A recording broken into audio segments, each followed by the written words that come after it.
El millonario instantáneo. Un millonario revela cómo conseguir espectacular triunfo financiero. ¿Por qué algunos logran convertirse en millonarios mientras otros solo sueñan con llegar a conseguirlo algún día? ¿Es que un millonario trabaja el doble que el resto de los mortales? ¿O es más inteligente o ha recibido una mejor educación? Para ser millonario es importante creer que existe un secreto. Esta es la primera enseñanza que recibe el joven protagonista de esta historia cuando, en busca de la riqueza, visita a un viejo millonario que se dedica al cultivo de las rosas. Una de las características del secreto es su misma simplicidad. Otra es la profunda convicción de que su conocimiento llevará inevitablemente a la posesión de la riqueza. Pero esto no es suficiente y la felicidad y la armonía interior también formarán parte del proceso. A partir de su encuentro con el millonario instantáneo, el joven comprende por qué, a pesar de sus esfuerzos, ha obtenido resultados tan mediocres en su vida y se da cuenta de cómo tiene que enfocarla en el futuro para que eso cambie. El lector también podrá hacer el mismo camino y aprender el secreto y las técnicas que revela el viejo millonario a todo aquel que quiera cambiar su situación financiera y alcanzar además el equilibrio interior. Después de todo, lo que verdaderamente le ha importado en su vida ha sido poder demostrar a los hombres de poca fe el extraordinario poder de nuestras facultades mentales.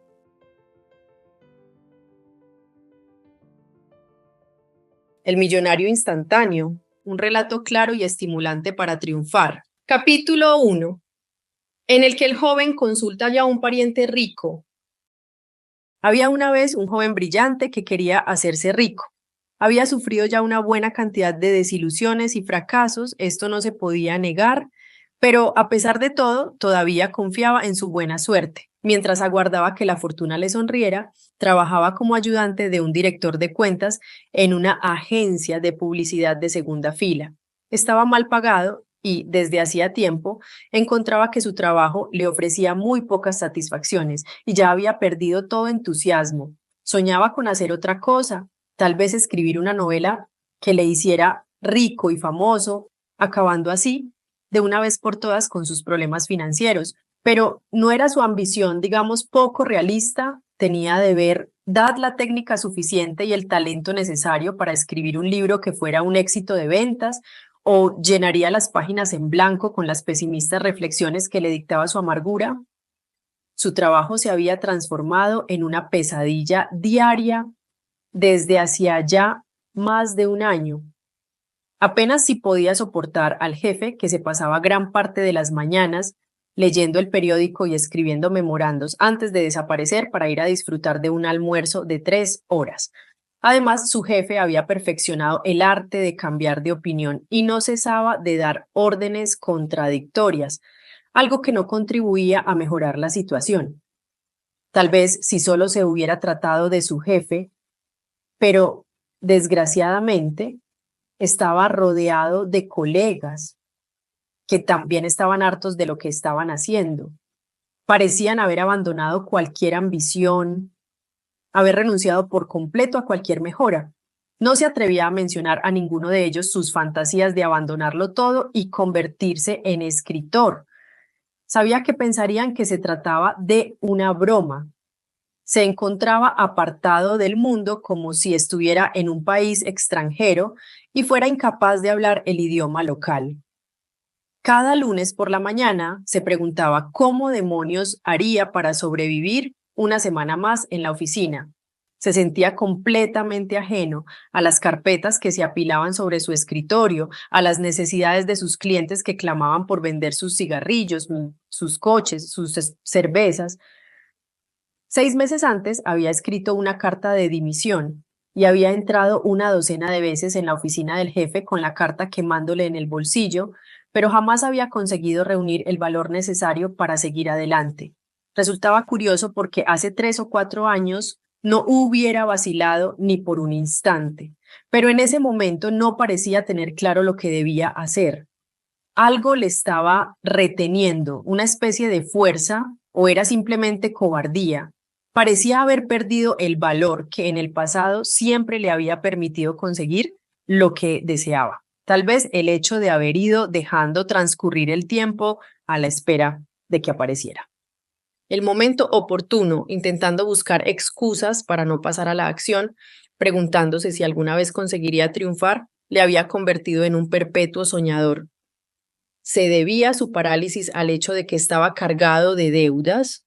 ¿O era simplemente porque había comenzado a envejecer, un proceso que inevitablemente se pone en marcha en el instante en que renuncias a tu visión de futuro?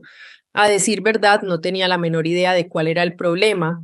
Y entonces un día en el que se sentía particularmente frustrado, pensó de pronto en un tío suyo que daba la casualidad de que era millonario. Su tío podía, tal vez, estar en condiciones de ofrecerle algún buen consejo o, mejor aún, prestarle un poco de dinero. Su tío, que era conocido como una persona amistosa y de buen corazón, accedió de inmediato a recibirle, pero se negó de manera rotunda a prestarle suma de dinero alguna, alegando que con ello no le haría ningún favor. ¿Qué edad tienes?, le preguntó después de haber escuchado el relato de sus cuitas. 32, susurró con timidez el joven. Sabía muy bien que la pregunta de su tío estaba cargada de reproches. ¿Sabías que cuando tenía 23 años, John Paul Getty ya había conseguido su primer millón y que yo, a tu misma edad, tenía medio millón? Así que, ¿cómo es posible que, con lo mayor que eres, te veas forzado a pedir dinero prestado? No lo sé. Trabajo como un esclavo, a veces más de 50 horas a la semana. ¿De verdad crees que trabajar esforzadamente es lo que hace rica a la gente? Yo, yo creo que sí. Bueno, al menos es lo que me enseñaron a creer. ¿Cuánto dinero ganas al año? 15.000 libras esterlinas. Sí, más o menos, esa es la cantidad, contestó el joven. ¿Crees que alguien que gana 150.000 libras trabaja 10 veces más horas a la semana que tú?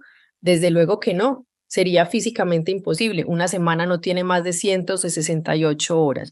Así que, si esta persona gana 10 veces más que tú, sin trabajar más de lo que tú trabajas, entonces tiene que estar haciendo algo muy diferente de lo que haces tú. Debe de poseer un secreto del cual ni siquiera has oído hablar. Supongo que así es. Tienes suerte de haber comprendido por lo menos esto. La mayoría de la gente ni siquiera llega tan lejos. Están demasiado ocupados tratando de ganarse la vida como para detenerse y pensar en cómo se podrían liberar de sus problemas de dinero. La mayoría de la gente ni siquiera gasta una hora de su tiempo tratando de imaginar cómo podrían hacerse ricos y de preguntarse por qué nunca han conseguido hacerlo. El joven tuvo que admitir que, a pesar de sus grandes ambiciones y sus sueños de ganar una fortuna, tampoco se había detenido a pensar realmente en su situación. Todo parecía distraerle, impidiendo que se enfrentara. 2. Con esta tarea que a todas luces era de fundamental importancia. El tío del joven permaneció en silencio unos instantes y después miró a su sobrino fijamente a los ojos, mientras en sus labios se formaba una sonrisa amable, aunque un tanto irónica. Entonces le dijo: escucha, he decidido ayudarte. Te enviaré al hombre que me ayudó a convertirme en millonario de un día para el otro, o como mínimo a conseguir la mentalidad de un millonario. Pero dime, ¿de verdad quieres hacerte rico? Más que nada en el mundo. Este es el primer requisito, el principal. Pero no es suficiente. También necesitas saber cómo. El joven se encogió ligeramente de hombros, indicando que estaba de acuerdo. Entonces, su tío le dijo: el millonario instantáneo vive en Efe. ¿Sabes dónde está? Sí, pero nunca he estado allí. ¿Por qué no lo intentas? Ve a verle. Tal vez esté dispuesto a revelarte su secreto. Vive en una casa fantástica, la más bonita de toda la ciudad. No tendrás ninguna dificultad para encontrarla. ¿Por qué no me revelas tú el secreto aquí y ahora? Así no tendría que tomarme la molestia de ir hasta allí. Simplemente porque no tengo el derecho a hacerlo. Cuando el millonario instantáneo me lo confió, lo primero que hizo fue hacerme prometer que jamás se lo revelaría a nadie. Sin embargo, sí me dijo que podía decirle a cualquiera dónde lo había aprendido. Al joven todo esto le pareció tan sorprendente como complicado, pero también despertó su curiosidad. ¿Estás seguro de que no me puedes decir nada más? Completamente seguro. Lo que sí puedo hacer es recomendarte muy calurosamente al millonario instantáneo. Y sin decir nada más, su tío sacó de uno de los cajones de su escritorio de roble macizo una elegante hoja de papel de carta, cogió su pluma y rápidamente escribió unas cuantas líneas. Luego dobló la carta, la guardó en un sobre que selló y con una sonrisa en los labios se la entregó a su sobrino. Aquí tienes tu presentación, dijo. Y aquí tienes la dirección del millonario. Una última cosa. Prométeme que no leerás esta carta. Si lo haces, probablemente ya no te será de utilidad.